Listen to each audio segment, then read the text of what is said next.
Hi. So Steve Mould released a new video explaining the chain fountain again.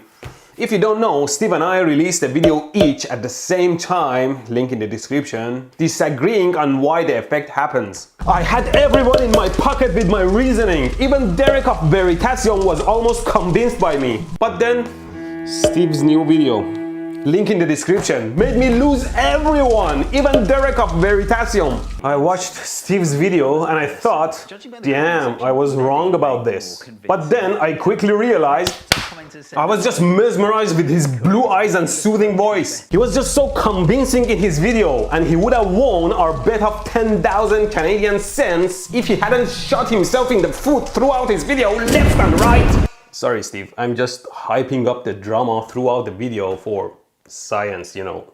Left and right! What I like about this debate though is that it got many of you involved and we received a ton of great thoughts and experiments. So it's a win for science and hopefully eventually for me. Okay, let me give you a quick history. For more details you can watch our earlier videos, but this is a chain fountain or mold effect. The chain rising above the lip of the container before falling. To be on the same page with Steve, the effect must be able to start growing on its own. Per my view, because acceleration and force can't be infinite, a time period is needed for the chain to start from stationary to a certain speed and another time period for that speed to change from positive to negative. As the chain is speeding up falling, in a certain period of time, the chain would have to travel higher and higher. One note though that becomes important later, the chain will shoot out in a direction that it can, in average, consistently escape from. For example, in my previous video, you saw in my 2D floor test that the chain shoots away from the pile against the direction I'm pulling. And here, I place the pile sideways, and you see the chain only shoots sideways.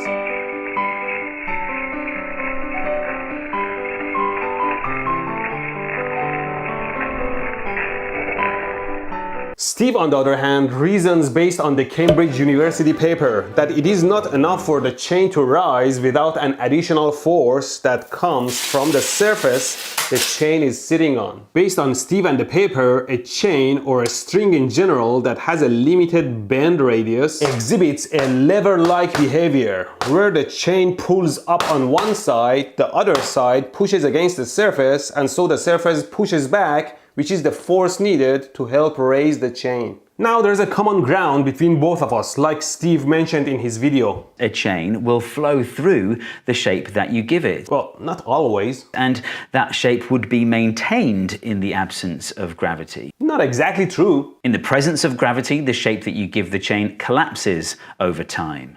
I don't agree with that yet. Sounds like a hypothesis. As I pull the chain around, it moves through the shape that I give it.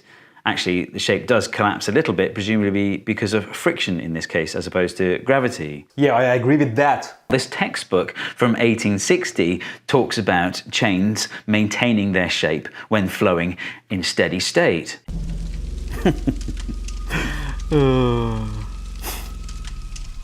Oh yeah? As if you read the book and understood all of it. Have you? Okay, the way I understand Steve's argument is a chain tends to travel through the same path in 3D space in steady state, as in traveling in constant speed and not losing energy due to things like friction or gaining energy by some pulling force. In the presence of uniform forces like gravity, the chain still holds its shape. It would just travel as one big body in a certain direction. So, is the chain fountain system in such a steady state? No! At the beginning, it is accelerating, and that's when the fountain is growing. And even when it reaches a constant speed, it is constantly being pulled by gravity on one side and is speeding up from zero. Although the chain still tries to travel through the same path where it can. Also, I've mentioned it before and mention it again. Why does the chain even reach a constant speed? If you're thinking terminal velocity is the cause, that's not the case. Terminal velocity happens when the force of gravity on an object traveling through a fluid becomes equal to the force of friction from that fluid against the motion of the object. and the speed becomes constant. For that, a dense object like a chain must go very fast, dropping from very high. For the human body, it is around 200 kilometers an hour. The chain reaches a puny, slow, constant velocity in just a meter, so it's not terminal velocity. Like I said, there is clearly a force opposing the force of gravity, and I argued that force is the sum of forces opposing the acceleration of the chain from zero to speed, and another one opposing the change of speed from positive to negative. Steve hasn't provided any other reason for this constant speed, like it's nothing. But in my opinion, that's the whole point. Existence of such force indicates a limited acceleration and so a finite time period needed for the chain to loop around. But never mind these, let's do some experiments, or rather, rewatch some experiments, since Steve already did enough in his video, and I'll tell you why he's shooting his own foot left and right. He argues that my very convincing test of pulling the chain over ground, creating the effect, is not convincing at all. I did this test to specifically show that the chain doesn't need to push against the surface to create the effect. To eliminate factors like gravity and the supposed lever effect, I spaced out the chain in the pile on the ground and pulled the chain from one side to create the effect. But he said, the fountain doesn't actually grow. It does appear to grow in height, but that's just because the top of the pile is receding in this direction. If you look at the peak of the fountain, it doesn't get any higher. It actually moves down slightly, probably due to friction. oh really? So for the mold effect, the chain has to rise and stay in the same height? So you're claiming if we have, say, a 2-meter pile and the chain drops there, as the chain goes and the top of the pile recedes, the top of the chain stays in the same height? Really? So why in the world did you drop your chain from 45 meters high in your first video to get a world record of 1.5 meters? You could have just made this 2-meter high pile and the chain would eventually go above 2 meters. Is that too much drama?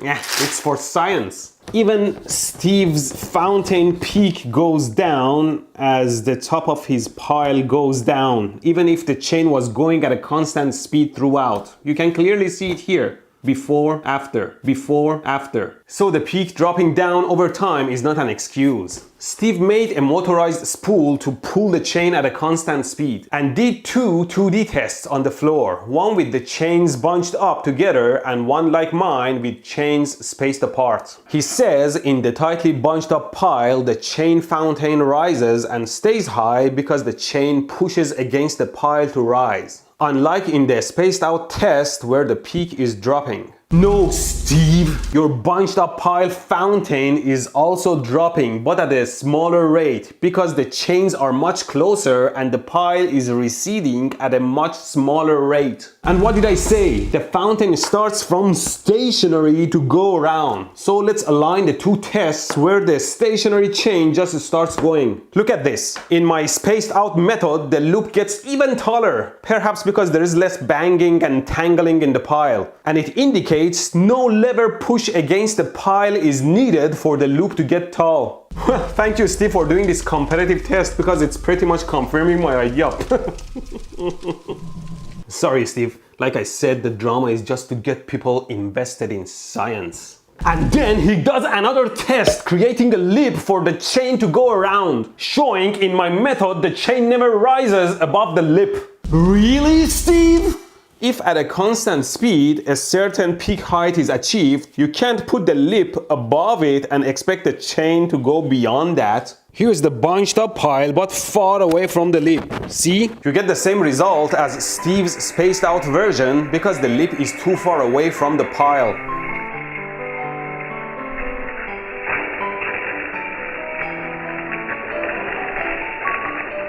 Another thing, in my video I provided a chain with string and spaced out balls to eliminate the lever effect but still create the mold effect. And I argued my peak is going down because clearly the chain is slowing down due to the backward forces. Steve did the same test from a higher drop, and although his chain was still speeding up, his peak dropped. So he argued I'm full of shit.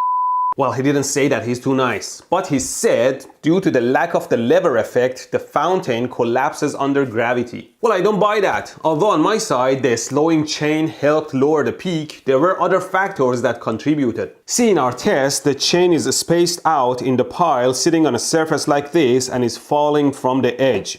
But as the chain unwinds, for the chain to travel the same distance through the loop, the peak has to drop.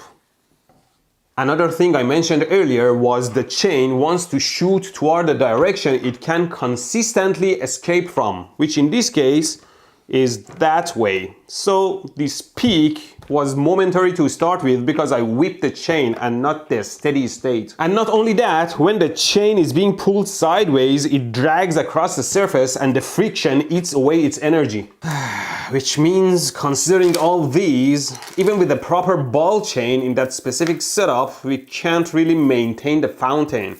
So we can't really convince ourselves one way or the other. But if there was one thing the test on my side confirmed, was that the chain slowed down in the presence of opposing forces due to accelerations, like I talked about. So paint me unconvinced by Steve's arguments. Although I can't 100% deny that lever force.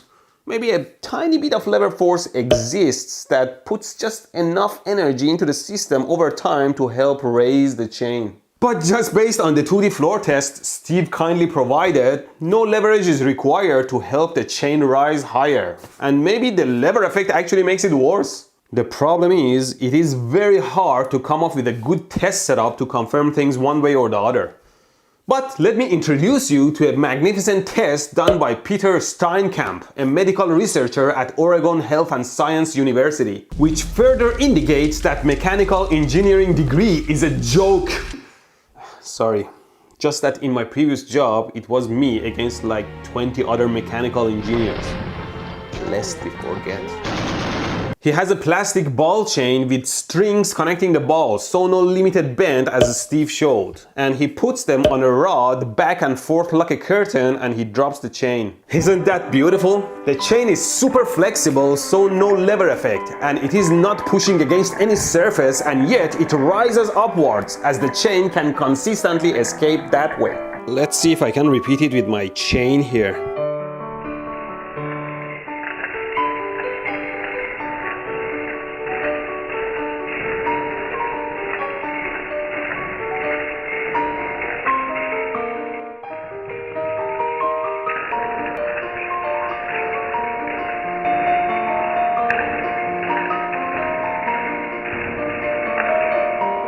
So why in the world is the chain rising now? Steve argued in one of his emails that it is a force from the surface of the pipe pushing the chain up.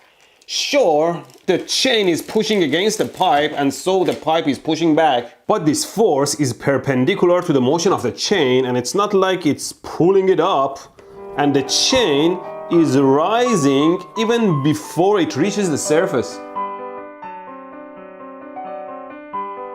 In my mind, this is a very definitive test, and yet I can't confirm or deny things beyond the shadow of doubt. Frankly, as you might have also noticed, I saw the effect of this backward push against the pile or the surface here and there. But then again, it didn't seem necessary for the fountain effect based on some other tests. Anyway, I love these kind of challenging puzzles and had tons of fun arguing with Steve on this. Make sure to subscribe to his channel because he may come back with an even more convincing rebuttal.